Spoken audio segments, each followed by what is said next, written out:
வணக்கங்க. இன்னைக்கு நம்ம என்ன பார்க்க போறோம்னா, சுப்ரீம் கோர்ட் ஜூலை 15, 2024 வருடம் ஒரு மிகப்பெரிய தீர்ப்பு வழங்கியிருக்காங்க. என்ன சொல்றாங்கன்னா, அதுவும் கோயம்புத்தூர்ந்து சென்ற வழக்கு இந்த வழக்கு. என்ன சொல்றாங்கன்னா, முதல் திருமணம் நிலுவையில் இருக்கும்போது 2வது திருமணம் பண்ணுனா, அதனுடைய வேலிடிட்டி என்ன? அதன் சட்டத்தின் பார்வை என்ன என்று ஜூலை 15 முடிவு பண்ணியிருக்காங்க. அது என்ன சாராம்சம் வழக்கினுடைய சாராம்சம் என்னன்னா, அந்த கணவர் வந்து முதல் திருமணம் நிலுவையில் இருக்கும். முதல் திருமணம் நிலுவையில் இருக்கும்போதேவும் அவர் வந்து வழக்கு போய் டைவர்ஸ் வழக்கு போடுவாரு கோயம்புத்தூர்ல.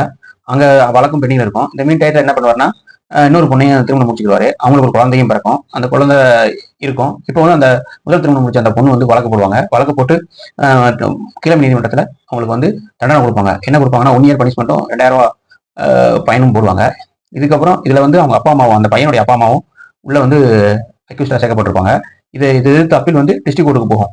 இந்த மாதிரி தண்டனை கொடுத்ததை எதிர்த்து அந்த அந்த முதல் திருமணம் கணவரும் கணவருடைய 2வது மனைவியும் எடுத்து அப்பீல் போவாங்க டிஸ்ட்ரிக்ட் கோர்ட்டுக்கு.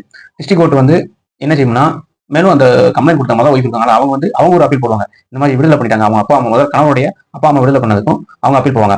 மாவட்ட நீதிமன்றம் என்ன செஞ்சிரும்னா, இந்த மாதிரி வந்து தள்ளுபடி பண்ணிடும். உங்களுடைய ஜட்ஜ்மெண்ட் கொடுத்த ட்ரையல் கோர்ட் கொடுத்த ஜட்ஜ்மெண்ட்டை தள்ளுபடி பண்ணிட்டு, அதே மாதிரி அப்பீல் அந்த அம்மா அந்த கம்ப்ளைண்ட் முதல் மனைவி போட்ட அவங்க மாமனார் மாமியார் போட்ட வழக்கையும் தள்ளுபடி பண்ணிடுவாங்க. இதை எதிர்த்து ஹைகோர்ட் போகும். ஹைகோர்ட் என்ன சொல்லுவாங்கன்னா, இல்ல 20,000 ஃபைன் கொடுங்க அந்த பாதிக்கப்பட்ட பொண்ணுக்கு.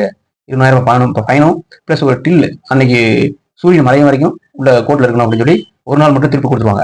இதை எதிர்த்து சுப்ரீம் கோர்ட் போகும். சுப்ரீம் கோர்ட் என்ன சொல்றாங்கன்னா, இந்த மாதிரி வந்து ஒரு இந்திய தண்டனை சட்டத்தில் என்ன கொடுக்க போட்டிருக்கோ அந்த தண்டனைப்படி தான் நம்ம கொடுக்கணும். நம்ம நம்ம அதை தாண்டி அந்த வழக்கினுடைய சாராம்சம் மற்றும் வழக்கினுடைய ஒரு சீரியஸ்னஸ் அந்த ஒரு எல்லாத்தையும் பார்த்துட்டு தான் நம்ம முடிவு எடுக்கணும். நம்ம நேரடியாக அந்த குறைச்சோ கூட்டியோ சிம்பத்தியோ இல்ல வேற எதுவும் மிஸ்பிளேஸ்டு சிம்பத்தியோ வச்சு நம்ம கொடுக்க கூடாதுன்னு சொல்லி முடிவு எடுக்கிறாங்க.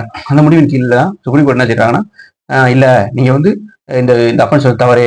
ஆனா முதல் திருமணம் வந்து இன்னும் நீதிமன்றத்தால் வந்து விடுதலை வாங்கல.